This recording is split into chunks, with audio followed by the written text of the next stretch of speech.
y'all doing out there? What's happening? Good morning and the best tea. How you doing out there? It's really gonna be about Eddie Murphy's film "You People." Hmm. It's one of those kind of I guess we want to guess who's coming to dinner, or guess who, or we want something like that, or even a jungle fever scene table with the late great Ozzie Davis and late great Ruby D and Samuel Jackson, and they having talking about it.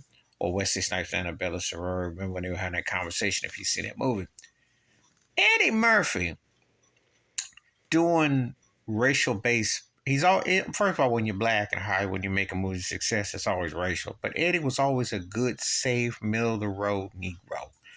You know, never that threatening. Actually, he's a blueprint for what you see with Kevin Hart and a lot that have followed. The bass in his voice and bravado was black and his tone, but it was always a safe, wholesome feel in a twisted way. He would say different things. And Eddie's always been able to straddle that line because that's why the Me Too and cancel culture never came after him. But this particular movie, him with Julia Dreyfus and Neil Long, etc., just looks corny. And Eddie has been, and it's the kind of movie he probably should have made after during the Boomerang era, to be honest with you. Because our last movie Eddie Murphy made that I even halfway care about is Bowfinger with him and Steve Martin. I think that was an underrated gem, personally. But let's be real. We don't care about too much of Eddie past the 80s. We still have Coming to America. Eddie, as I've always said before, was the closest thing to a comedian to Michael Jackson. The height from head to toe, he hit. But on the political side or what have you, Eddie was never that a threat. And that's why I never held him in the same regard as I did Richard Pryor.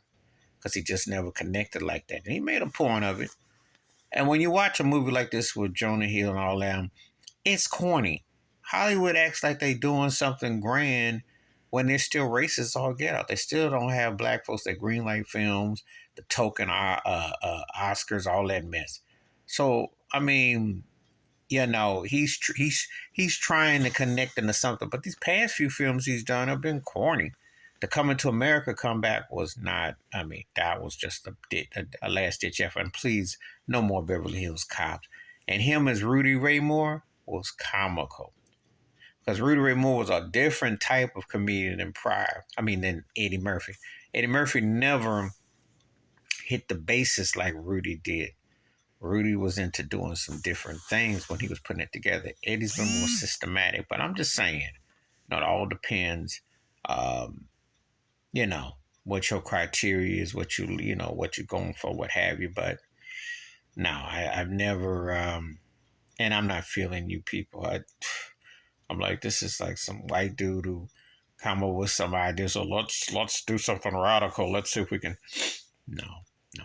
To be honest with you, Eddie Murphy, in my personal opinion, during the Coming to America era, he missed out on the Dr. King film. I think that would have garnered him some respect. Now, he's still highly regarded and he gets his love and juice, but he missed the boat on a lot, especially social commentary, because he wasn't that dude. So, this ain't it. This movie is corny. And him and Julius Dreyfus, she's a decent actress. I think she has some moments. I dig some stuff she does, but this is so 25, 30 years past the pull date, it's not even funny. And Eddie just signed along with it. It's not going to get what it could have gotten had this came out with you know, just saying. Please hit like, subscribe, welcome thoughts and comments, and I do respond. Thank you. Wash your hands, keep your mind clear, watch out for another, share the video if you want to. And now, Eddie ain't been really social to connect like he could have. I'm just saying I'm out.